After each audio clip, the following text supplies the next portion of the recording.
Akhir-akhir ini kan banyak sekali yang menghujat profesi aku menjadi seorang TKW di Thailand. Tapi nggak sedikit juga yang bertanya gimana proses menjadi TKW Taiwan. Jadi aku disiksa, jarang dikasih gaji apa. Udah gitu nggak boleh pegang HP, jarang telepon ke rumah. Intinya aku dulu pernah mengalami fase-fase sangat sulit. Terus kalau misalkan masalah bahasa, biasanya kalau mau ke Taiwan atau ke negara manapun itu kalau misalkan yang resmi itu biasanya harus belajar bahasa dulu. Teman-teman aku TKW resmi tapi aku ditangkap polisi karena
halo teman-teman, assalamualaikum warahmatullahi wabarakatuh. Ketemu maning ngaronyong, babang kita sarian sila campurang ngapok raka benak.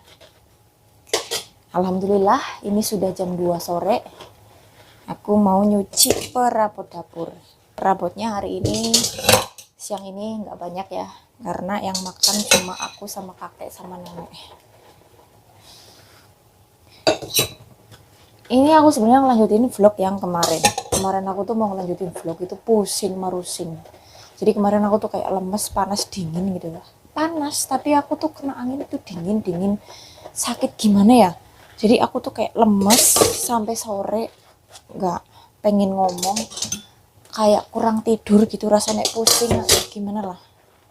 Terus akhirnya aku nggak bikin video sama sekali sampai malam. Nah, ini aja aku bikin video tadi habis pulang dari rumah sakit lagi nganterin Mbak Nini rongsen check up kaki. Mbak Nini kan kakinya itu ganti tulang palsu itu dalamnya ya. Jadi hari ini ada kontrol rongsen tulang. Terus tadi disuntik juga, cuma karena privasi ya aku nggak ngevideoin di rumah sakit. Waktu itu aku pernah ngevideoin di rumah sakit, ternyata video aku kena pelanggaran hak cipta. Jadi isinya katanya ada itunya apa namanya, kepemilikan dari rumah sakit gitu intinya lah. Nah ini aku ngobrol sama kalian sambil kerja ya. Jadi akhir-akhir ini kan banyak sekali yang menghujat profesi aku menjadi seorang TKW di Thailand. Tapi nggak sedikit juga yang bertanya gimana proses menjadi TKW Taiwan. Jadi banyak sekali yang DM di fanspage aku. Jadi banyak yang DM tanya-tanya gimana sih jadi TKW Taiwan Bopi gitu kan. Aku lupa prosesnya kayak apa. Kalau untuk proses itu aku nggak melayani proses ya, ini aku kasih tahu kalian dulu, aku nggak melayani proses ke Taiwan karena aku juga masih jadi TKW. Aku dulu masuk ke PT. Jadi untuk syarat masuk ke Taiwan itu apa saja Mbak Upi? Syaratnya itu KTP, ijazah, minimal kalau nggak salah itu SMP ya, tapi banyak temen aku yang SD bisa masuk, banyak yang cuma lulusan SD bisa masuk, tapi ditulis minimal SMP gitu ya. Terus pokoknya ada KTP, ijazah. Terus kalau yang sudah menikah itu biasanya harus ada surat izin dari suami. Kalau misalkan belum menikah harus ada surat izin dari orang tua. Nah surat izin itu minta di balai desa.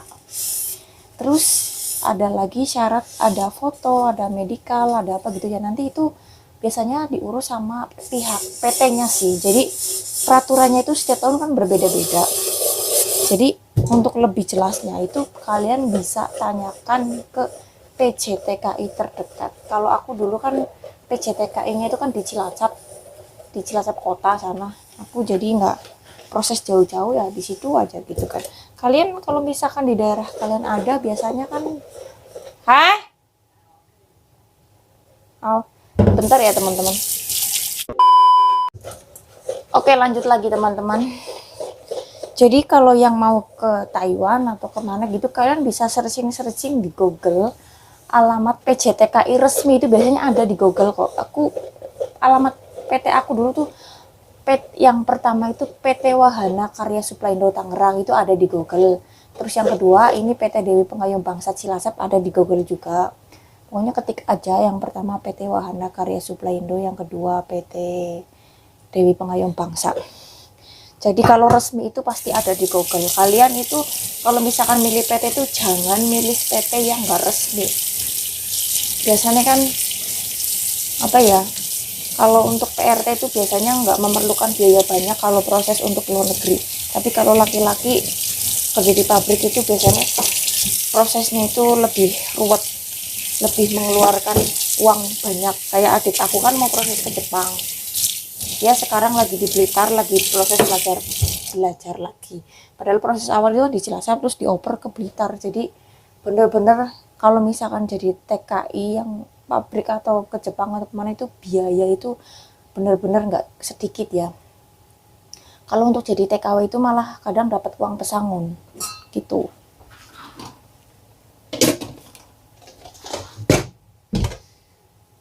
Sebenarnya kadang kalian melihat aku tuh enak ya kerjanya gini. Tapi kadang ya gitulah behind the scene-nya. Story aku juga kurang baik sih sebenarnya. Jadi awal kerja di Taiwan itu karena pengen cepet-cepet terbang. Jadi ya di sini yang pertama kali itu aku tersiksa ya. Dari majikan pertama itu aku disiksa, jarang dikasih gaji apa. Udah gitu nggak boleh pegang HP, jarang telepon ke rumah. Intinya aku dulu pernah mengalami fase-fase sangat sulit. Sampai tiba di fase seperti ini. Alhamdulillah udah berani show up gitu ya, berani ngomong sama agent, berani apa gitu. Terus kalau misalkan masalah bahasa, biasanya kalau mau ke Taiwan atau ke negara manapun itu kalau misalkan yang resmi itu biasanya harus belajar bahasa dulu. Meskipun di PT itu cuma belajar bahasa dasar, tapi itu penting untuk digunakan di negara tujuan. Kalau misalkan kita nggak ngerti bahasa sama sekali, itu bisa kena tipu. Aku aja dulu yang termasuk pinter ya, aku ngerasa aku pinter. Dulu aku jarang dihukum, bahkan tidak pernah dihukum pas belajar di PT. Nah, itu aku di sana ngerasa pinter. Ternyata pas sampai di Taiwan, awal pertama ke Taiwan itu aku nggak bisa bahasa, dan waktu itu majikan itu menggunakan kesempatan keblokonan aku itu, jadi kayak makin menjadi-jadi. Majikan itu jahat yang pertama. Jadi kan ada yang bertanya, Bopi resmi atau kaburan kok takut ditangkap polisi? Aku tuh TKW resmi teman-teman, aku TKW resmi tapi takut ditangkap polisi karena aku dulu dipekerjakan di luar job. Jadi kalau misalkan kita dari Indonesia jobnya jaga nenek, jaga kakek, kok di luar negerinya kita tuh dipekerjakan di rumah orang, bersih-bersih kontrakan, bantu majikan jualan, itu bisa kena masalah ya. Makanya dulu aku kalau misalkan lagi bersih-bersih di jalan, maksudnya lagi mau on the way ke tempat bersih-bersih itu, aku kalau di jalan kalau ketemu orang selalu ngejawab ya. Kalau misalkan orang itu tanya, kamu mau kemana? Kok pagi ini udah rapi, udah bawa peralatan bersih-bersih gitu. Aku bilang aku mau pulang gitu kan, pulang ke rumah suami. Padahal aku sama sekali nggak punya suami dulu. Boro-boro suami pacar aja nggak ada dulu, beneran, karena aku nggak punya HP, nggak pegang apa-apa, nggak pernah komunikasi sama yang namanya laki-laki. Nah, karena waktu itu aku boro-boro memegang ARC dan Cempauka itu kartu kesehatan. Jadi intinya kalau aku di jalan ketemu sama orang itu aku kayak takut, apalagi ketemu polisi. Soalnya kalau sekali ketahuan aku langsung dideportasi. Ya, meskipun aku resmi, tapi aku bisa dideportasi karena menyalahi aturan kerja. Yang menyalahi itu bukan TKW tapi majikan. Majikan itu tidak memikirkan dampak dari perbuatan mereka. Mereka hanya memikirkan kepentingan mereka sendiri. Jadi waktu itu memang masih benar-benar goblok yang gak bisa mikir. Jadi manut.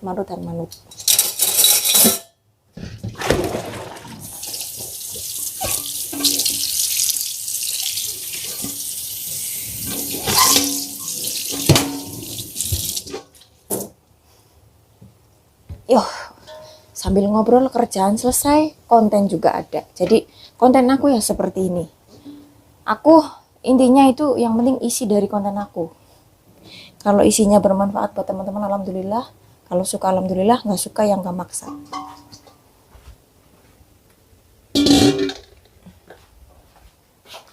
Nenekku ke WC.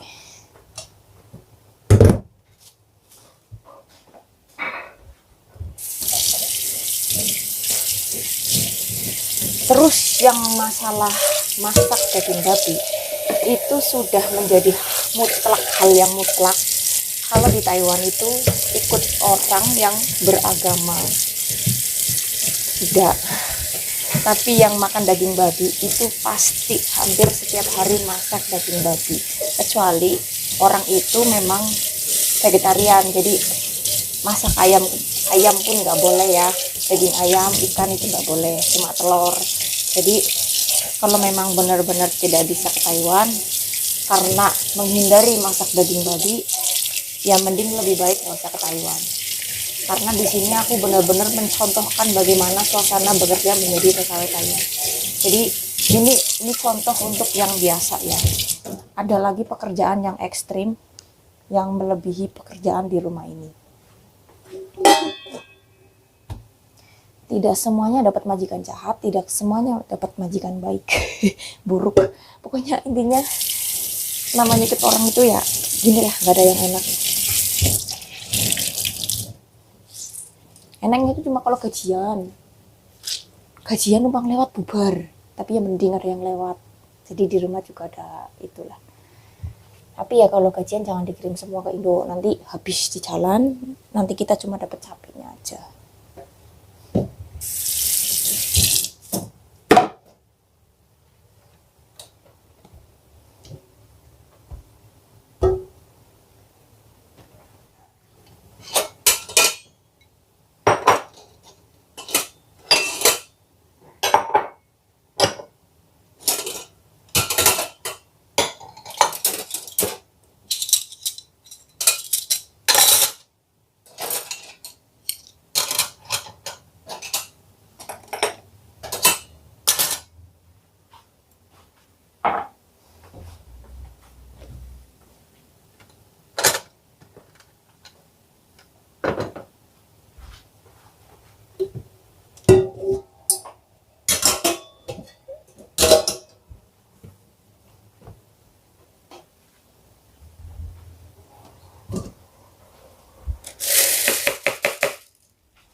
Intinya kalau ke Taiwan itu nggak bisa bahasa nggak masalah ya.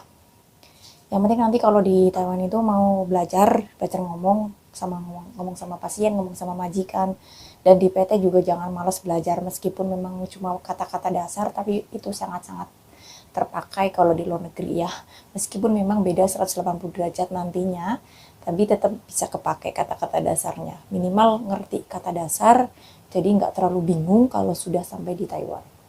Aku aja dulu yang ngerasa sok pinter, ternyata pas nyampe di Taiwan itu digoblok-goblokin sama majikan pertamaku itu.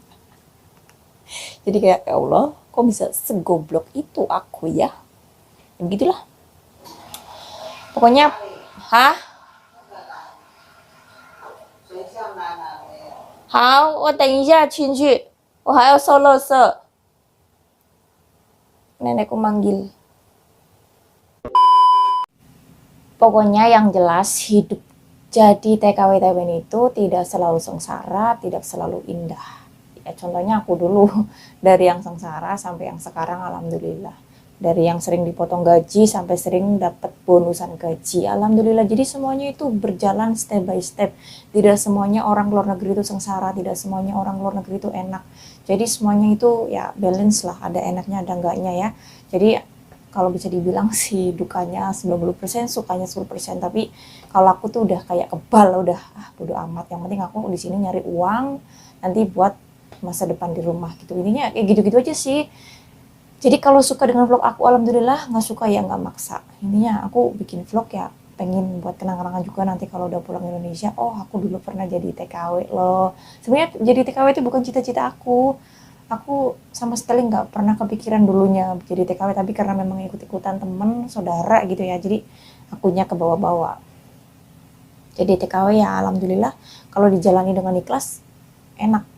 Sebenarnya kerja apapun sama kalau dijalani dengan ikhlas ya gini enak, alhamdulillah. Oke teman-teman, karena ini udah sore, aku mau pamit buang sampah dulu. Sampah aku udah numpuk banget, udah 2 kantong besar. Jadi aku mau pamit dulu. Nanti kalau misalkan ada request bikin apa lagi, video apa lagi, boleh deh silahkan scroll video aku atau komen-komen. Mupi bikin video ini dong, bikin video itu dong. Gak apa-apa request, kalau misalkan aku ada waktu aku bikinin videonya.